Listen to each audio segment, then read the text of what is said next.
In this video, I'm going to talk about the 3 things that I learned about love and relationships. Now, before I go into it, I've got a little story to tell you. After the passing of my husband, those of you who watched my video where I shared my story about becoming a widow in my 20s, this is kind of a continuation of that story. You may want to pause this video and watch it, but even if you don't pause this video and watch that one, you still get the gist of what I'm talking about here. So I was told that now that I was no longer pure, that I had a child by another man, that I should lower my expectations because no man would want to look after another man's child, that I'll be lucky to find a husband, that I'll be lucky if anyone looked at me twice at all. And I know there are some men who feel like that, and I know that is a fact of life. Some men do not want to look after people's children, which is fine. It got so bad that I began to lower my expectations when it came to relationships and love. I lowered my expectations when it came to the things that I could accept or the things that I could expect out of life. So I was operating from this place of fear, of not knowing what my future would bring, because now I was in this position, in this predicament, and people were telling me all these things, and I believed them. And I also became uncomfortable being in certain circles because I felt as if I was less than, because I was now a single mom with no husband. I felt as if I was not worthy of certain things. I felt as if I did not belong. And it got to a point where I began to believe that. And I started operating from a place of low self-esteem. And this story is relevant because the first point that I have, and for me it's a crucial point when it comes to love and relationship, is that I learned that it is important to take time to know yourself. Know thyself before getting into a relationship. If you find yourself single for whatever reason, maybe you've broken up with someone, maybe you've gotten a divorce, maybe you've lost a spouse through death. If you find yourself in that position, it is important for you to give yourself time to know yourself again. Give yourself time to reconnect with yourself. Grieve the loss of that relationship. Grieve the loss of your spouse. The reason I'm saying it is important to take time to know yourself is because when I was being told these things, I then started operating from a place of low self-esteem, a place of low self-confidence, a place of fear, because I believed what I was told. I was still young and naive. I didn't know any better. And quite frankly, I got into relationships that now in hindsight, had I known what I know now, I would not have entered into those relationships.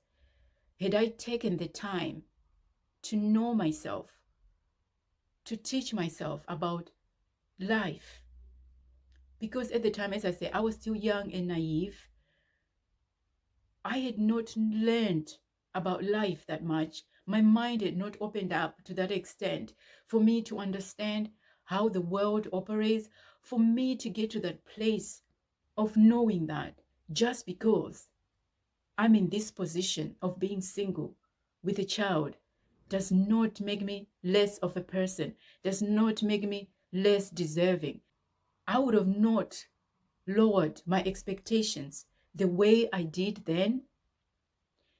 So that's why I'm saying it is important for you to take the time to know yourself, to know what your values are, to know who you are as a person. When you take that time to understand yourself, you're also giving yourself ample time to discover things about life, the reality of life. Because it is not true to say that just because you're a single person now, just because you've got a child, you have to lower your expectations. It is not true to say that. It is not right even, because we are all human beings at the end of the day. Just because you haven't gone through what someone has gone through, it doesn't make you better than that person. So that's why I shared the story. Second thing that I learned about love and relationships is that it is important for you to be honest. Because sometimes we may see someone and perhaps they've got qualities that we admire. We see them as our ideal partner and we become fearful of losing them. And because we don't want to lose them, we feel the need to hide our true character. We lie about who we are. We portray a certain kind of image that we feel the other person wants in their ideal partner. But what you need to realize is that you can't keep up appearances forever. Sooner or later, they will discover that you're not the one. You're not the person that you pretend to be. And it will be that very thing that will end that relationship. So you should always be honest about who you are, what you expect out of life, what your values are, what your beliefs are. If you don't like somebody who smokes, if you can't cope with that, then you must be honest. If you're looking for somebody with a certain kind of belief, then you must be honest about that. If you're looking for certain qualities, be honest. If you can't tolerate certain things, if you believe in certain things, you must always be honest. You can't build a life with someone when you're pretending. Deep down, you always be wondering if that person would have accepted you as you really are. And it is the not knowing, that pretending, that will eat you up inside because you entered that relationship through lies. You faked your way into that relationship. So you will not truly, truly know if that person would have loved you, would have accepted you for you. And that feeling, that thought, that not knowing will eat you up inside. And at some point, it will explode. So you should always be honest about who you are.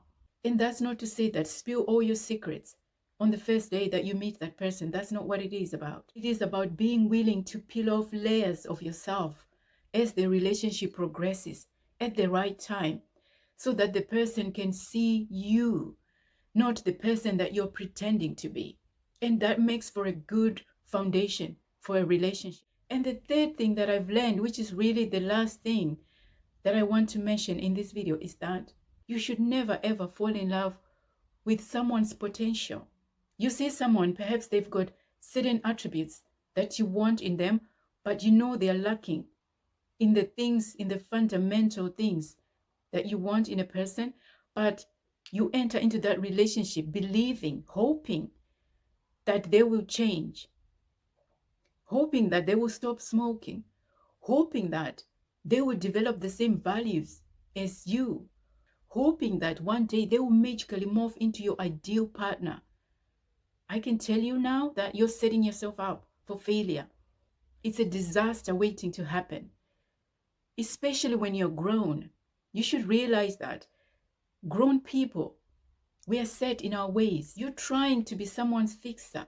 You're trying to change them, and it's not fair on that person.